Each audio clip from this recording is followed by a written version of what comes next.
Vous descendez de l'avion, encore porté par l'excitation du voyage. L'air est différent, l'odeur aussi. Tout semble normal, en apparence. Pourtant, très vite, un détail vous trouble. Les sourires sont un peu figés. Les regards s'attardent plus que d'habitude. Et puis, quelques heures plus tard, on frappe à la porte de votre hôtel. Ce n'est pas le service d'étage. C'est l'immigration. Ce qui se passe aujourd'hui est plus profond qu'un simple contrôle de routine. Partout dans le monde, un mouvement silencieux est en train de s'installer. Les pays qui accueillaient autrefois les citoyens américains avec enthousiasme commencent à revoir leur position. Moins d'invitations, plus de contrôle, des amendes, des refus de renouvellement, parfois même des expulsions. Ce n'est pas juste une question de visa dépassé. C'est un changement d'atmosphère globale.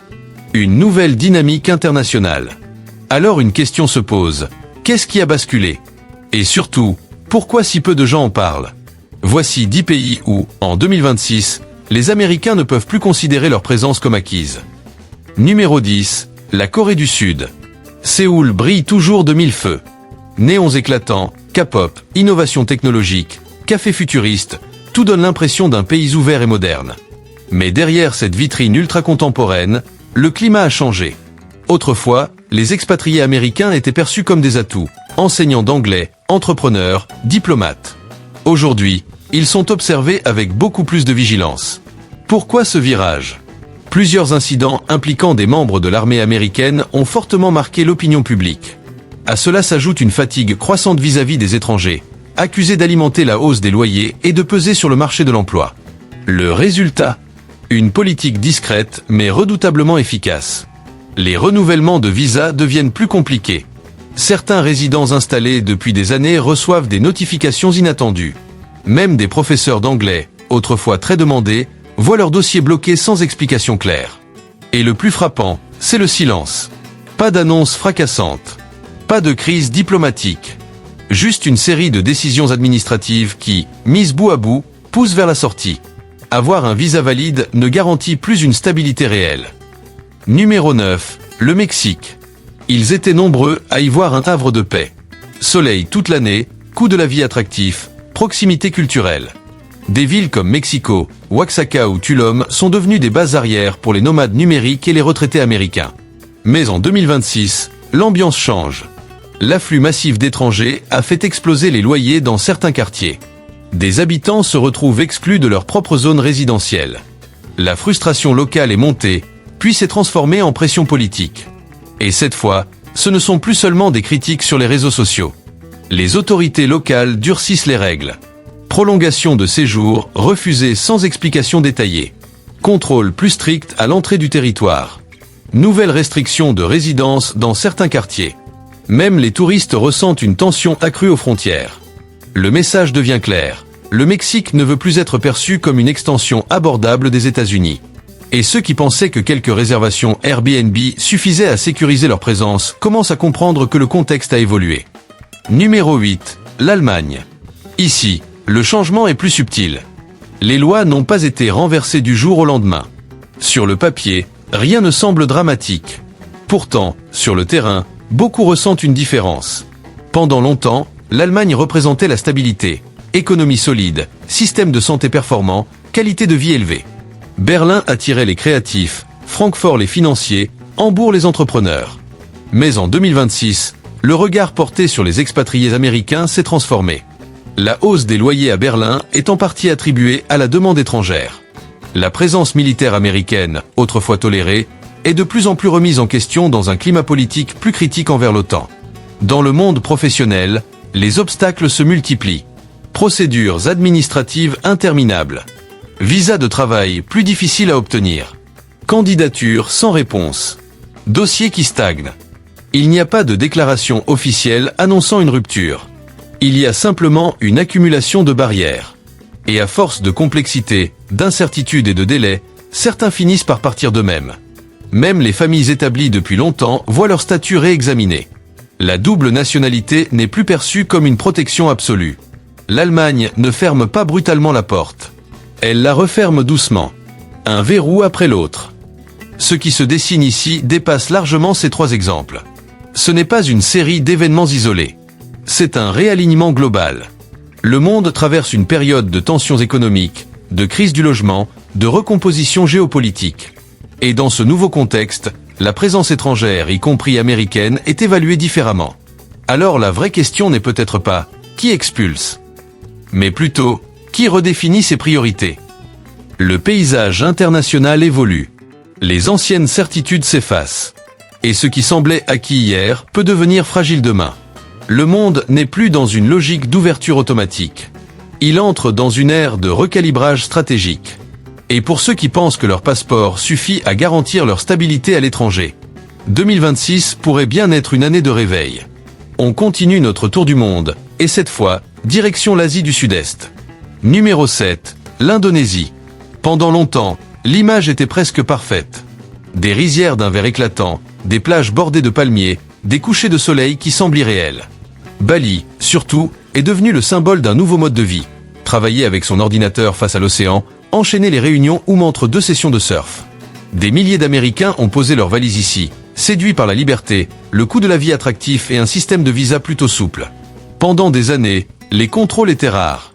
Beaucoup profitaient des failles. Travailler en ligne avec un visa touristique, éviter les taxes locales, monter des business sans réelle autorisation. Et globalement, ça passait. Mais en 2026, le décor change.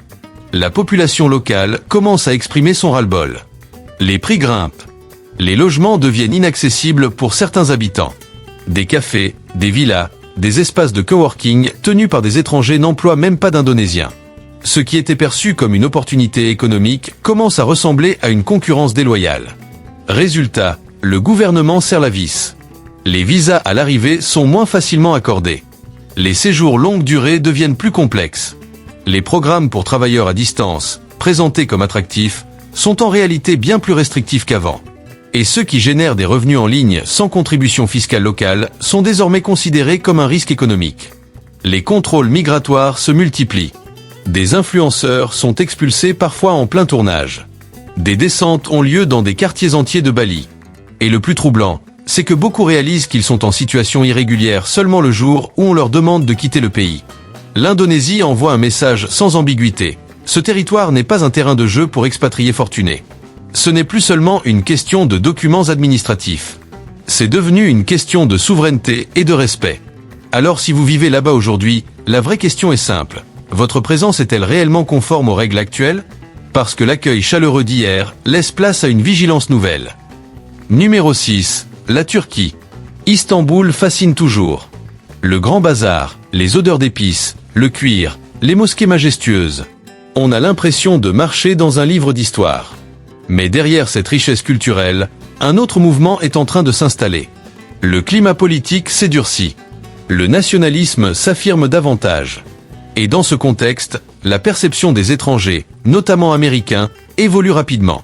La Turquie traverse une période délicate, inflation élevée, instabilité interne, tensions diplomatiques avec Washington. Quand l'économie vacille et que la pression monte, les regards se tournent vers les visages étrangers. En 2026, les renouvellements de permis de séjour sont passés au crible. Les refus tombent sans explication détaillée. Les expulsions, elles, se font discrètement. Parfois un simple email. Parfois une visite inattendue. Ce qui inquiète, c'est que certains Américains n'ont enfreint aucune règle apparente. Mais les nouvelles orientations sécuritaires permettent d'écarter toute personne jugée perturbatrice pour l'ordre public. Le terme reste flou. L'interprétation, large. À Antalya, Izmir ou Ankara, les communautés d'expatriés se réduisent peu à peu. Les départs se font en silence. Les groupes en ligne, autrefois remplis de recommandations de restaurants ou d'appartements, servent désormais à partager des alertes sur les contrôles. Ici, le respect des règles ne suffit plus toujours. La question devient plus politique, plus stratégique. Êtes-vous perçu comme compatible avec le climat actuel ? Et si demain on vous demandait de partir, seriez-vous prêt ? Parce que rester ne dépend plus uniquement de votre dossier administratif. Numéro 5, le Kenya. Pour beaucoup, le Kenya incarnait l'aventure et la promesse. Safaris inoubliables, paysages spectaculaires, énergie vibrante de Nairobi. Un pays en pleine croissance, ouvert aux investissements, attractif pour les entrepreneurs et les travailleurs à distance. Mais en 2026, l'atmosphère évolue. Oui, le tourisme continue. Oui, les projets immobiliers se multiplient. Mais derrière cette dynamique, une tension monte progressivement. Les loyers explosent dans certains quartiers de Nairobi. Des secteurs économiques clés sont dominés par des intérêts étrangers. Et l'arrivée massive de travailleurs occidentaux à distance commence à peser dans le débat public. Le gouvernement a d'abord agi subtilement. Retard dans les permis de travail, demande de documents supplémentaires, contrôle administratif imprévu. Puis le ton s'est affirmé. Désormais, les vérifications sont systématiques. Les visas exploités de manière ambiguë sont ciblés. Des expatriés reçoivent des notifications leur laissant 30 jours pour quitter le territoire, parfois sans possibilité réelle de contestation. Et ce qui surprend le plus, c'est le motif avancé, déséquilibre économique. Cela peut signifier occuper un poste qu'un citoyen local aurait pu obtenir, lancer une entreprise dans un secteur sensible, ou même avoir une visibilité importante en ligne. Des travailleurs humanitaires, des religieux, autrefois considérés comme intouchables, sont eux aussi concernés pour des irrégularités administratives auparavant tolérées. Pour ceux qui ont bâti une vie sur place, maison, famille, projet professionnel, la situation est brutale. Il n'y a pas toujours d'explication détaillée. Il y a une échéance. La question centrale devient alors presque philosophique. Comment prouver que l'on a sa place dans un pays qui redéfinit ses priorités ? En 2026, ce n'est plus seulement votre intention qui compte. C'est l'alignement entre votre présence et les intérêts nationaux du moment. Et le panneau « Bienvenue à l'aéroport Jomo Kenyatta » semble aujourd'hui moins chaleureux qu'avant. Il ressemble davantage à un rappel. Être invité ne signifie pas être installé pour toujours. Ce qui relie l'Indonésie, la Turquie et le Kenya, ce n'est pas une politique identique. C'est un changement de posture. Le monde traverse une phase de rééquilibrage. Les gouvernements protègent davantage leur marché, leur emploi, leur stabilité sociale. Et dans cette nouvelle équation, les expatriés, même américains, ne sont plus systématiquement perçus comme des atouts. La réalité est simple. En 2026, vivre à l'étranger exige plus que jamais une conformité stricte, une intégration réelle et une compréhension fine des dynamiques locales. Parce que le vent a tourné. Et il souffle désormais dans une direction bien différente. On entre maintenant dans le haut du classement. Et là, le climat devient franchement plus tendu. Numéro 4, l'Inde. Dès l'atterrissage, l'Inde vous enveloppe.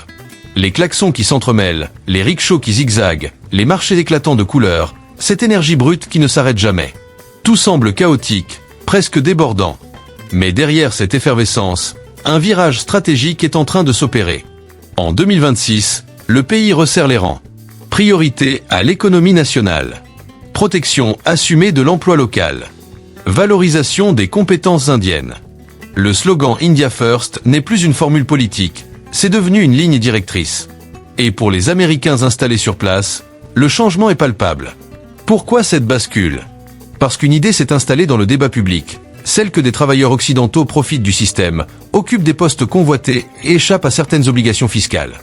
Résultat, les autorités passent à l'action. Les visas de travail sont plus difficiles à décrocher. Les projets d'entreprise sont examinés avec une précision chirurgicale. Les financements venus des États-Unis sont scrutés. Même dans des pôles technologiques comme Bangalore ou Hyderabad, certains professionnels du numérique ou enseignants américains voient leur renouvellement bloqué sans faute apparente. Et c'est là que ça surprend. Vous pouvez avoir un dossier impeccable et recevoir un refus. Pas pour une infraction, pas pour une erreur, mais parce que le pays redéfinit ses priorités. Si votre présence n'est pas perçue comme un levier direct pour la croissance nationale, vous devenez secondaire. Ajoutez à cela des tensions diplomatiques entre New Delhi et Washington, des manifestations ponctuelles, une hostilité croissante en ligne, et l'environnement se durcit encore. Même les expatriés mariés à des citoyens indiens, installés depuis des années avec enfants et entreprises, doivent parfois redéposer des dossiers complets ou envisager un départ. L'Inde ne parle pas d'expulsion massive. Mais les mécanismes sont là, en place, prêts à s'activer. Alors si vous vivez là-bas, la vraie question n'est plus ai-je respecté les règles ? C'est plutôt, suis-je encore considéré comme utile à la trajectoire du pays ? Parce qu'en 2026, rester peut dépendre d'un critère invisible et d'un calendrier que vous ne maîtrisez pas. Numéro 3, la Russie. Ici, tout peut basculer très vite. Un détail administratif, un tampon mal interprété, et votre nom peut apparaître dans une base de données sans que vous ne le sachiez. En 2025, la Russie ne se contente plus de limiter les entrées. Elle construit un dispositif de contrôle dense, discret, presque opaque. La tension entre Moscou et Washington ne s'est pas dissipée. Elle s'est transformée. Moins spectaculaire, mais plus personnelle. Sanctions, accusations d'ingérence, rivalité militaire. Dans ce contexte, la présence américaine sur le sol russe est réduite méthodiquement. Au départ, cela concernait les diplomates et les journalistes. Désormais, des citoyens ordinaires sont touchés. Les visas d'affaires deviennent rares. Les visas étudiants sont presque inaccessibles. Même le tourisme peut devenir risqué, surtout si votre passeport montre des passages récents en Ukraine ou dans un pays membre de l'OTAN. Pour ceux qui sont déjà sur place, la pression monte. Contrôle dans le métro. Interrogatoire prolongé aux frontières. Perquisition ponctuelle. Et lorsqu'une décision d'expulsion tombe, elle est immédiate. Ce qui rend la situation encore plus complexe, c'est que les critères reposent souvent sur la perception. Toute influence étrangère peut être interprétée comme une menace potentielle. Et si vous pensez qu'une double nationalité vous protège, attention. La Russie ne reconnaît pas toujours ce statut comme vous l'imaginez. Une fois sur son territoire, vous pouvez être considéré exclusivement comme citoyen russe, sans accès facilité à un soutien consulaire. La question devient alors très concrète. Le jeu en vaut-il la chandelle ? En 2026, entrer en Russie n'est pas un simple déplacement. C'est accepter d'évoluer dans un système où votre présence peut être réévaluée à tout moment. Et quand la machine s'enclenche, sortir du pays n'est parfois que le début d'un processus plus compliqué. Numéro 2. La Chine. Tout commence souvent à l'aéroport. Les files d'attente semblent plus longues. Les questions, plus détaillées. Les regards sur votre passeport, plus insistants. En 2026, la relation entre Pékin et Washington atteint un niveau de tension inédit. La guerre commerciale s'est muée en affrontement technologique. Les accusations d'espionnage se multiplient. Et sur le terrain, les conséquences sont bien réelles. À Shanghai, Shenzhen ou Pékin, des entreprises américaines font l'objet d'audits inopinés. Les renouvellements de visas sont rejetés pour des raisons administratives floues. Les écoles de langue recrutent ailleurs. Même les touristes peuvent voir leur entrée retardée ou refusée. Mais en Chine, la pression ne s'arrête pas au formulaire. Un ancien tweet. Une publication LinkedIn. Un commentaire critique oublié. Tout peut être interprété comme un signal d'alerte. Les conséquences peuvent aller d'un simple refus de visa à un gel de compte bancaire, voire à une détention sous couvert de sécurité nationale. Et une fois sur le territoire, la marge diplomatique est limitée. Les règles sont celles du pays, sans exception. Étudiants, entrepreneurs, binationaux, personne n'est totalement à l'abri. Certains reçoivent l'ordre de quitter le pays en 72 heures. D'autres disparaissent des réseaux d'expatriés sans explication claire. En Chine, la ligne rouge existe. Mais elle bouge constamment. La vraie interrogation devient alors, comment savoir si vous l'avez franchie, si personne ne vous prévient ? Numéro 1, les Émirats Arabes Unis. À première vue, tout brille.